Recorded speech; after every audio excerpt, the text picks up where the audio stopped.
Group 1 అధికారి అవుదాం అనుకోకుండా రాజకీయాల్లోకి వచ్చానంటున్నారు ఎమ్మెల్యే గౌతు శిరీష. నేటి రాజకీయాల్లో దమ్మున్న నాయకుడు నారా లోకేష్ అన్నారు ఎమ్మెల్యే. చంద్రబాబు నాయుడు గారికి నా జీవితాంతం రుణపడి ఉంటా అన్నారు గౌతు శిరీష. భారత స్వాతంత్రోద్యమంలో ఆనాటి జాతీయ నాయకులతో కలిసి జైలుకు వెళ్ళి సర్దార్ వల్లభాయ్ పటేల్ తర్వాత సర్దార్ అనే గౌరవం పొందిన పోరాట యోధుడు గౌతు లచ్చన్న.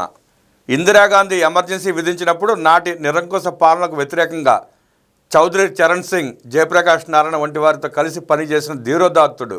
ఆచార్య ఎన్జి రంగా అనుచరుడిగా, రాజాజీ ఉపన్యాసాల అనువాదకుడిగా సుప్రసిద్ధుడైన సర్దార్ గౌతు లచ్చన్న బడుగు బలహీన వర్గాల సంక్షేమం కోసం చివరి శ్వాస వరకు కృషి చేశారు.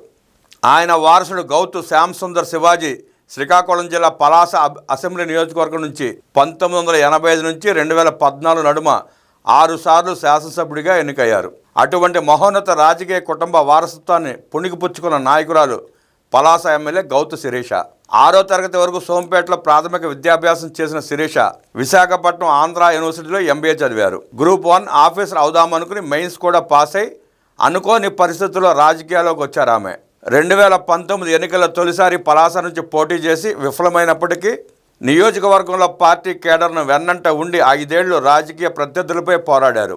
2024 ఎన్నికల్లో 42,000 ఓట్ల మెజారిటీతో గెలుపొంది పలాసలో తమ రాజకీయ వారసత్వాన్ని నిలబెట్టారు.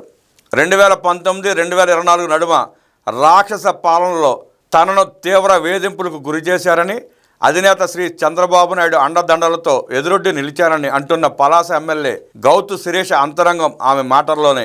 ఏయూలో ఎంబీఏ చదివాక గ్రూప్ 1 మెయిన్స్ కూడా పాస్ అయ్యాను. ఆ సమయంలో నా కుమారుడు ఆరోగ్యపరంగా తీవ్ర ఇబ్బందులు ఎదుర్కొన్నాడు. దీంతో గ్రూప్ 1 ఇంటర్వ్యూకు హాజరు కాలేకపోయాను. నా 2 పిల్లలు కూడా వినికిడి సమస్యతో పుట్టారు.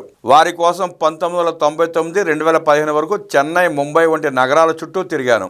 మళ్ళీ విశాఖపట్నం వచ్చి పిల్లలు చదువుకుంటున్నారని చెప్పి లా కోర్సులో జాయిన్ అయ్యాను. లా పూర్తయ్యేసరికి ఎన్నికల్లో నిలబడాలని పలాస తీసుకువెళ్లారు. 2009 ఎన్నికల్లో వివిధ కారణాల వల్ల నాన్నగారు ఓడిపోయారు. 2014 ఎన్నికల సమయంలో చంద్రబాబు నాయుడు గారు నన్ను పిలిచి టికెట్ ఇస్తే పోటీ చేస్తావా అని అడిగారు. ఈసారికి నాన్నగారికే కేటాయించాలని కోరాను. నాన్నగారి గెలుపు కోసం నేను, అమెరికా నుంచి వచ్చిన నా చెల్లి వాడవాడలా తిరిగాం. ప్రజలు నాన్నగారిని ఆ ఎన్నికల్లో గెలిపించారు. ఆయన గెలిచిన తర్వాత నేను విశాఖపట్నానికి తిరిగి వచ్చేశాను. 2015లో నేను అమెరికాలో ఉండగా జిల్లా అధ్యక్షురాలిగా నన్ను ప్రతిపాదించారని, వెంటనే రావాలని నాన్న హుటాహుటిన రప్పించారు. ముఖ్యమంత్రి నారా చంద్రబాబు నాయుడు గారిని కలవగా జిల్లా అధ్యక్షురాలిగా పనిచేస్తావా అని అడిగారు. మీరు అండగా ఉంటే చేయగలనని చెప్పడంతో 2015 మే 15న నన్ను ఉమ్మడి శ్రీకాకుళం జిల్లా అధ్యక్షురాలిగా ప్రకటించారు. బాధ్యతలు చేపట్టిన వెంటనే శ్రీకాకుళంలో పార్టీ కార్యాలయం నిర్మించాను. రాజకీయాల్లో అదే నా తొలి విజయంగా చెప్పుకుంటాను. ఎంతో ఉన్నత విలువలు కలిగిన కుటుంబం నుంచి వచ్చిన నేను 2019-2024 నడుమ వైసీపీ రాక్షస పాలనలో జీవితంలో ఎన్నడూ చూడని అవమానాలు ఎదుర్కొన్నాను. తాతగారు, నాన్న రాజకీయాలు సుదీర్ఘకాలం ఉన్నప్పటికీ హుందాగా ఉండే శత్రువులను చూశాను. తాతగారు 5 సార్లు ఎమ్మెల్యే, 1 సారి ఎంపీ. నాన్నగారు 6 సార్లు ఎమ్మెల్యే. ఎన్నికల వరకు రాజకీయాలు, ఎన్నికల తర్వాత ఎక్కడ కనిపించినా పరస్పరం అన్నా బాగున్నారా అనే సుహృద్భావ వాతావరణాన్ని చూశాను. 2019 ఎన్నికల్లో గెలిచిన సిదిరి అప్పలరాజు నన్ను తీవ్ర మానసిక ఇబ్బందులకు గురి చేశాడు. నోటితో చెప్పడానికి వీలు లేని భాషలో రకరకాలుగా సోషల్ మీడియాలో ఫోటోలు మార్ఫింగ్ చేసి నా కులాంతర వివాహాన్ని సైతం అత్యంత నీచంగా వక్రీకరించారు.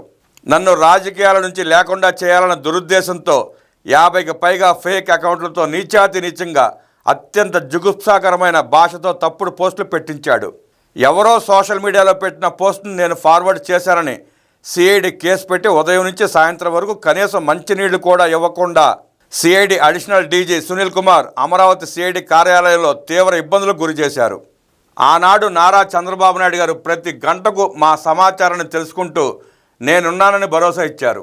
ఆయన చేసిన సాయాన్ని నా జీవితంలో మర్చిపోలేను. చంద్రబాబు నాయుడు గారికి జీవితాంతం రుణపడి ఉంటాను. కష్టకాలంలో నాకు అండగా నిలిచింది తెలుగుదేశం పార్టీ, పలాస తెలుగుదేశం పార్టీ కుటుంబం.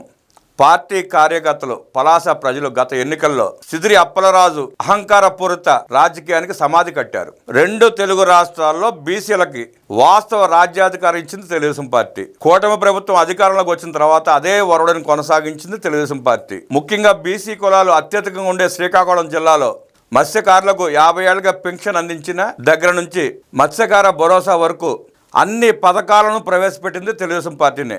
దానితో పాటు బీసీ కార్పొరేషన్ ద్వారా స్వయం ఉపాధికి సబ్సిడీ రుణాలు అందించి వారి స్వావలంబనకు కృషి చేసింది. యువ నాయకుడు నారా లోకేష్ యువగళం పాదయాత్ర తర్వాత పూర్తిగా రూపాంతరం చెందారు. రాష్ట్రంలో లక్షలాది యువతకు ఆశాకిరణంగా నిలుస్తున్నారు. దేశ చరిత్రలోనే గతంలో ఎన్నడూ చూడని గూగుల్ వంటి భారీ పెట్టుబడులను రాష్ట్రానికి రప్పించి తానేంటో నిరూపించుకున్నారు. గత 18 నెలల కాలంలో గూగుల్ నుంచి టీసీఎస్ వరకు ఎన్నో ప్రతిష్టాత్మక సంస్థలను విశాఖపట్నం తీసుకువచ్చి ఉత్తరాంధ్రను ప్రపంచ పటంలో నిలిపారు. భోగాపురం ఇంటర్నేషనల్ ఎయిర్పోర్ట్ త్వరలోనే సాకారం కాబోతోంది. అన్న ఎన్టీఆర్, చంద్రబాబు గారి లెగసీని కొనసాగిస్తూ పార్టీని విజయ పదంలో ముందుకు నడిపిస్తున్నారు. పార్టీని మరో 30 ఏళ్ల పాటు తిరుగు లేకుండా చేసేందుకు అవసరమైన ప్రణాళికలను రూపొందిస్తున్నారు. దేశంలో ఏ రాజకీయ పార్టీలో లేని విధంగా 1 కోటి మందికి పైగా కార్యకర్తలకు ఇన్సూరెన్స్ సౌకర్యాన్ని భరోసా ఇస్తున్నారు.